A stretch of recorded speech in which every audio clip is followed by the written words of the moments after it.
Welcome back into the Colorado Prep Show presented by Upswing. Dan Mormon, Doug Ottewell. State basketball championships will be decided this weekend, and we'll be up in the Denver Coliseum for a lot of it. Doug, I'm going to try and sneak down to Hamilton Gym to watch a little bit of 3A at some point. But and speaking of which, the grade 8s are set for 4A, 3A, 2A, and 1A. All those brackets are available at coloradopreps.com. We're not going to run down the entire fields for both boys and girls, but what I do want to know is what surprises did we have? Because you're gonna see a little bit more. I would say I don't want to say less parity, but upsets are less surprising. I feel like at that level, just because you genuinely get a good representation of where teams are. That being said, we did have upsets. We had some very significant upsets. So when looking at some of the surprise teams, Doug, and I'm going to go first, I was genuinely stunned to see the Peak to Peak boys get through Holy Family. I think that was one that I thought the Tigers were going to be a shoo-in for the Coliseum just because they've played so well all year and they play in a really tough league. But Tyson Burton, just a phenomenal player for Peak to Peak, was able to put him. I would believe he put his team on his back and just got the job done and got the Pumas to the Coliseum. We go down to 3A and the St. Mary's boys, a team that I know fairly well just from Tri-Peaks action. They got to stay close to home, but I saw both them and Peyton play this year, and I thought Peyton was the better team, and St. Mary's just rolled in there and scored the big win, and they'll be up at the Coliseum. They actually get a league game in the grade 8, and they'll play Colorado Springs Christian. It'll be the third matchup between the teams.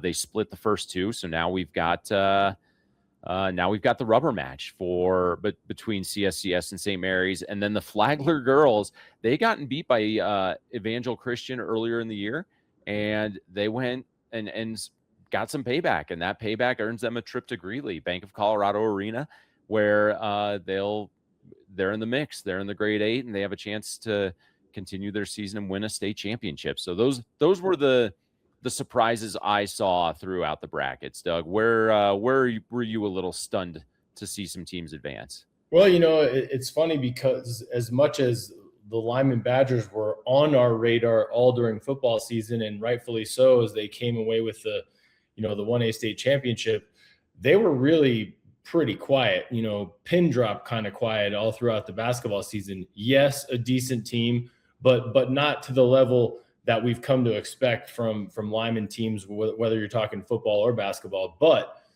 they get the win this weekend, and they beat Marino pretty handily to get themselves, advancing and kind of unforeseen. Keegan Malott, he's leading the Badgers with 11 points per game. For everybody that remembers him from football season, I mean, that's a big kid, and I think he's kind of getting that lower block down and getting points when the Badgers need him. I will say this: Dirk Peterson has them playing their best basketball at the right time, and not to make an excuse for a team, but when you win the state title in football, you probably miss about the first 2 or 3 weeks of practice in basketball. So it's kind of understandable that perhaps Lyman is coming into its own right about now, which is never good for the rest of the field. They come in as a number 9, just beat a number 8. So I'm really anxious to see what they can do here in this next game. The other one that kind of jumped out to me is sticking out east. Akron, beat Twin Peaks Classical Academy, which then went on to get beat by Plateau Valley. Chaos in that region, just utter chaos sequence, especially if you're looking at seeds.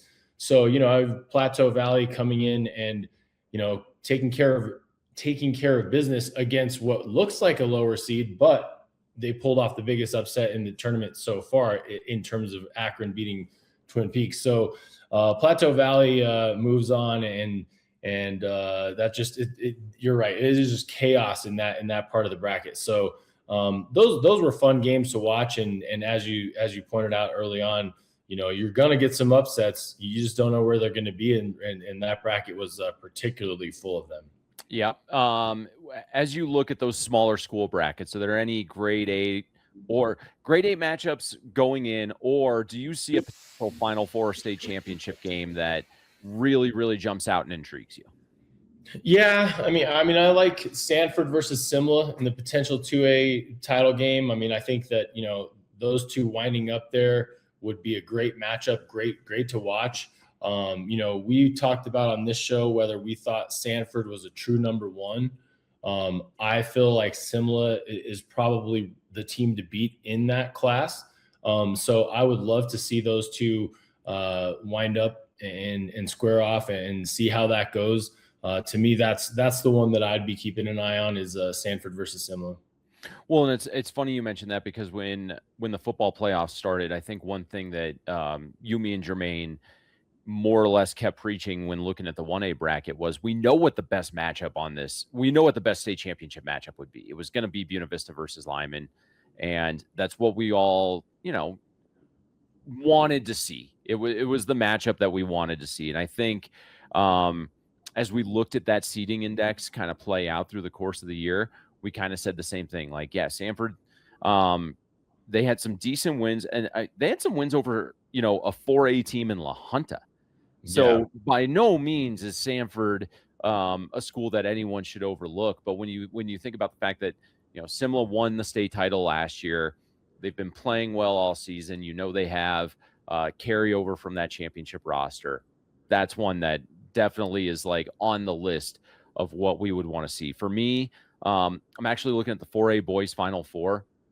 I'm really, really curious to see how a potential Aspen Montezuma Cortez game would play out because one, it would make Western Slope hater Matt Langley of Basketball Colorado lose his mind to see a full Western Slope matchup in the Coliseum.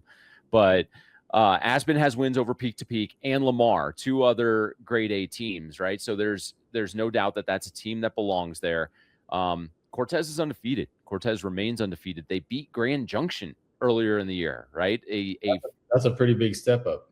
Right. So, but since that Grand Junction game, it's been a lot of blowouts.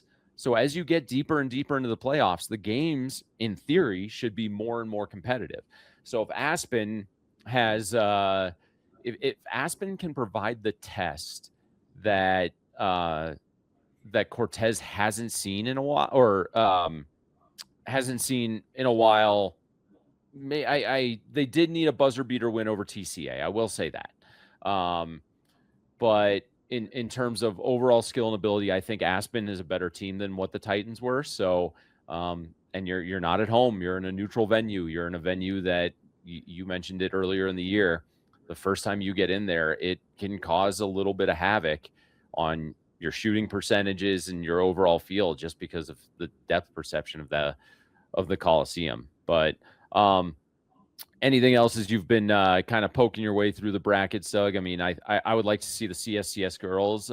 That's a group that's just played together for so many years, 2 years removed from their last state title. I think that's a team that could make a run. I want to say the Merino girls are in a position to make another run at a state title. They get Akron in the grade 8 up at Moby Arena at Fort Collins. But anything else jump out at you? Well, I think, I'll drop down a classification and look at both McClave boys and girls.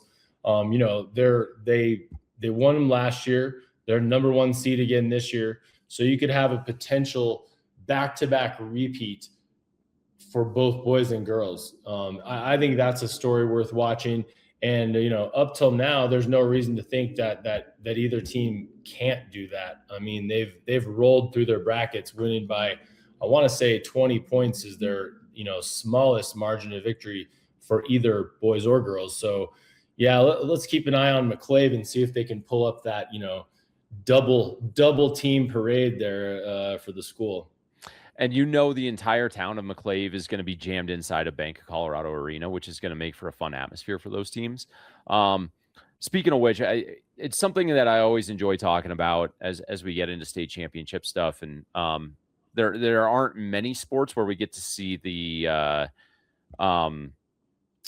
variety of venues where the sport is played in. So we're going to take one final break, and when we get back, we're going to evaluate and rank and give our rankings for how the state championship venues match up for the classifications of the teams that are playing in them. So one final segment left. This is the Colorado Prep Show presented by Upswing.